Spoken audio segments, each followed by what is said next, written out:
छठ पूजा में क्या होता है? भगवान सूर्य की उपासना होती है, भगवान सूर्य की पूजा होती है। बिहार में और यूपी में ये पर्व बहुत धूमधाम से मनाया जाता है। भारत के कुछ हिस्सों में बहुत अच्छे से ये मनाया जाता है। ये पूजा है भगवान सूर्य की।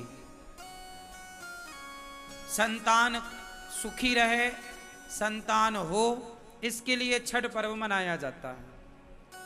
परिवार बढ़े, संतान सुखी रहे, बच्चों पर कभी कोई संकट ना आए, बच्चों की दीर्घ आयु के लिए, बच्चों की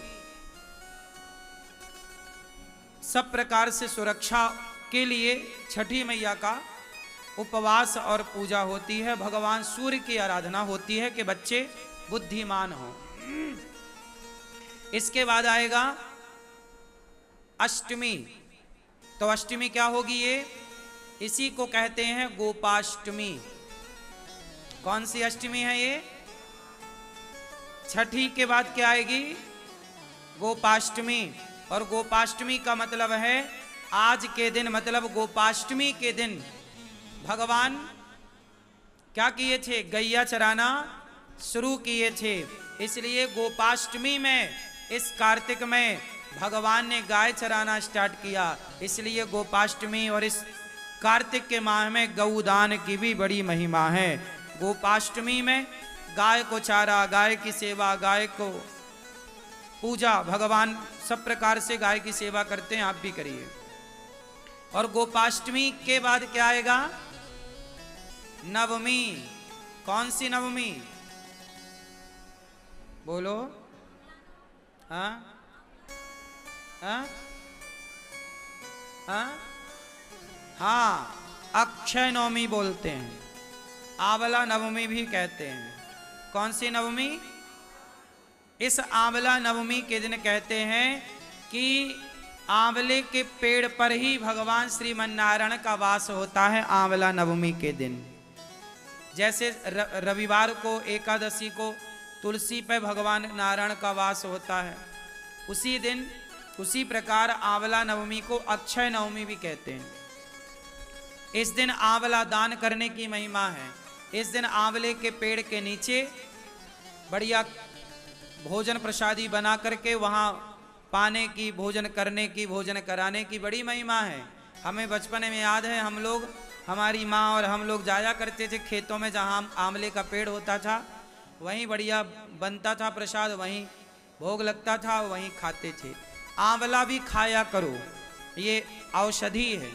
तो अक्षय नवमी कहते हैं, अक्षय नवमी के दिन किया गया कोई भी पुण्य अक्षय फलदायी होता, उसका कभी क्षय नहीं होता। तो आंवले का पेड़ घर में लगाइएगा और आंवले की पूजा करिएगा। देखो हमारे जो त्योहार हैं कितने वैज्ञानिक हैं कि हम लोग पेड़ पौधों की पूजा करते हैं, आंवले के पेड़ की पूजा, ये प्रकृति की पूजा है। फिर आएगी एकादशी। कौन सी एकादशी? हाँ, देव उठनी एकादशी, इसे बड़ी एकादशी भी कहते हैं, बड़ी 11, देव उठनी एकादशी।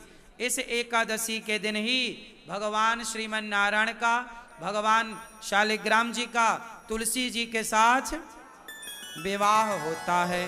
तो आप लोग भी विवाह करिएगा, यहां होगा, आप लोग सब दर्शन करेंगे। फिर इसके बाद क्या होगा? पूर्णिमा, कार्तिक पूर्णिमा। मतलब ये जो कार्तिक का महीना है, सारे इस महीने में सबसे ज्यादा त्योहार होते हैं। हमारे सनातन धर्म में जितने भी महीने हैं, सब महीने एक से बढ़कर एक हैं, पर कार्तिक माह में सबसे ज्यादा त्योहार होते हैं। इसी माह पर दीपावली होती है, इसी माह पर देव उठनी एकादशी होती है, इसी माह में धनतेरस होती है, इसी माह में गोपाष्टमी होती है, इसी माह में अन्नकूट होता है, इसी माह में भाई दूज होती है। तो एक माह में इतने सारे पर्व, इतने सारे त्योहार। यदि ये सवाल कोई आपसे पूछे कि हिंदू धर्म में, सनातन संस्कृति में वो कौन सा महीना है जिस महीने में सबसे ज्यादा त्योहार होते हैं, तो आप कह सकते हैं कि कार्तिक का माह है वो। जिसमें सबसे ज्यादा त्योहार होते हैं और सभी त्योहारों की अपनी अपनी विशेषता है, सबकी पुरानी पौराणिक मान्यता है। तो कार्तिक का माह वैसे ही पवित्र है। ये व्रत का इस माह में कहते हैं तीर्थों में स्नान करने का बड़ा महत्व है। आप लोग वृंदावन में हो तो यमुना जी ही स्नान करने जाया करो। क्यों? कहते हैं कि इस माह में ही एक राक्षस ने वेदों को जल में छिपाया था। कहते हैं कि कार्तिक माह में वेदों का वास जल में होता है। कहाँ होता है? वेदों का वास कहाँ होता है? तीर्थों में, नदियों में। जितने हमारे तीर्थ नदियां हैं, जलाशय हैं, उनमें वेदों का वास होता है। इस महीने में वेद जल में शयन करते हैं, जल में वास करते हैं।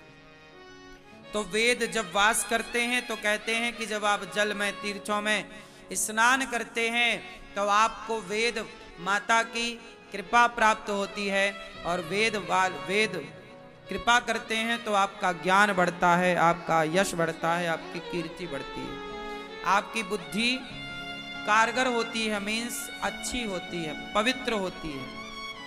इस माह में दीप दान करने की भी महिमा है। सब प्रकार से स्नान दान की महिमा बताई जाती है।